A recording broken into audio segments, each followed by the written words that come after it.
everyone, welcome back to my channel Mathematics Infinity Goals. In case you are new, hi, I am Pratigna and I make lot of math videos. So in this lecture we are going to discuss a algebra of a limit of function. Previously in lecture 1 we have already discussed about definition of limit. In lecture 2 we have already discussed about types of limit, that is right hand limit and left hand limit, and now in this lecture we are going to discuss a new point, that is algebra of a limit of a function. So now main question असा आहे की algebra म्हणजे काय. Algebra म्हणजेच काय असतं, एकदा addition करा, सबट्रॅक्शन करा, डिव्हिजन करा, मल्टिप्लिकेशन करा. आणि आता काय विचारलंय की algebra of limit of function म्हणजेच जे काही तुमचे ऑपरेशन आहेत, ॲडिशन, सबट्रॅक्शन, मल्टिप्लिकेशन, डिव्हिजन, ते अप्लाय कशावरती करायचे, लिमिटमध्ये. सो अप्लाय करताना आपल्याला कमीत कमी इलेमेंट किती घ्यायला लागतील, 2, बिकॉज ॲडिशन करताय म्हणजे एका एलिमेंटने पॉसिबल नाहीये, त्यामुळे कमीत कमी 2 एलिमेंट कन्सिडर करायला लागतील. सो पहिला एलिमेंट घेऊया, limit x tends to f of x is equal to L. This is my first element, that is the first limit. Similarly, we are going to consider second limit, that is limit x tends to a g of x is equal to m. Then firstly addition साठी check करूया. So limit x tends to a, this function f of x plus this function g of x. Limit आहे, addition वरती आपण separate करू शकतो. So separate करून घेतला, then that term will be limit x tends to a f of x plus limit x tends to a g of x. This is nothing but L, so L, and this is nothing but a M, so L plus M.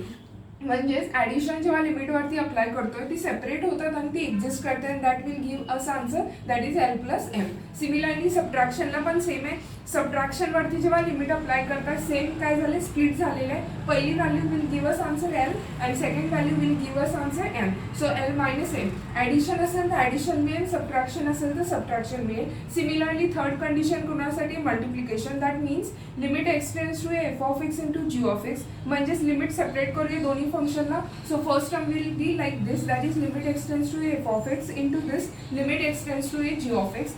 पहिली value देईल value L, second value देईल M, so L into M. इथे multiplication आहे त्यामुळे आन्सरमध्ये सुद्धा काय मिळाले, multiplication. And lastly this is the most important part, limit x tends to f of x upon g of x.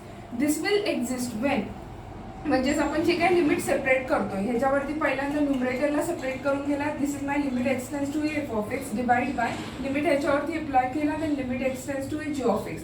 हे कधी एक्झिस्ट होईल, जेव्हा हा डिनॉमिनेटर काय पाहिजे, नॉन झिरो. जर डिनॉमिनेटर झिरो झाला तर ही सगळी व्हॅल्यू कुठे टेंड करेल, म्हणजेच ती इन्फिनिटीला टेंड केली, म्हणजेच काय होईल, डज नॉट एक्झिस्ट होईल. So for that purpose this denominator must be non zero. त्यामुळे आपण मेन्शन करून घेतलं, limit x tends to g of x must be non zero. मग हा जर नॉन झिरो असेल तरच काय होईल, हे सगळे डिव्हिजन आहे ते एक्झिस्ट होतील. सो पहिली व्हॅल्यू काय देईल, numerator will give us answer L and denominator will give us answer M, that is L upon M. So we have discussed these 4 properties, that is for addition, for subtraction, for multiplication and for division also. Further we can see another properties of limit, that means when we take limit x tends to f of x is equal to L.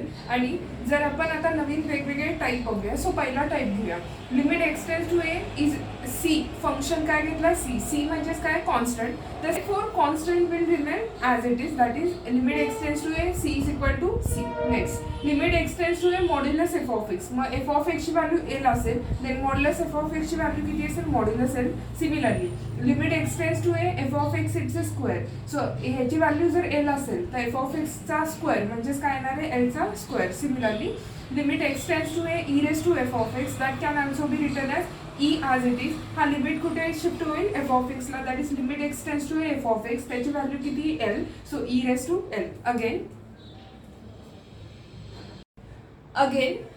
Limit x tends to a sin f of x is equal to question mark. So sine वरती limit आतमध्ये shift केला, then sine as it is limit x tends to a f of x वर apply केला, तर आत्ताच आपल्याला माहिती आहे त्याची व्हॅल्यू किती येईल. So this will give us answer, that is a sine L. Similarly cos f of x ला चेक करा, साइन f of x ला आन्सर साइन L असेल तर कॉस f of x ची व्हॅल्यू सुद्धा किती असेल, कॉस L.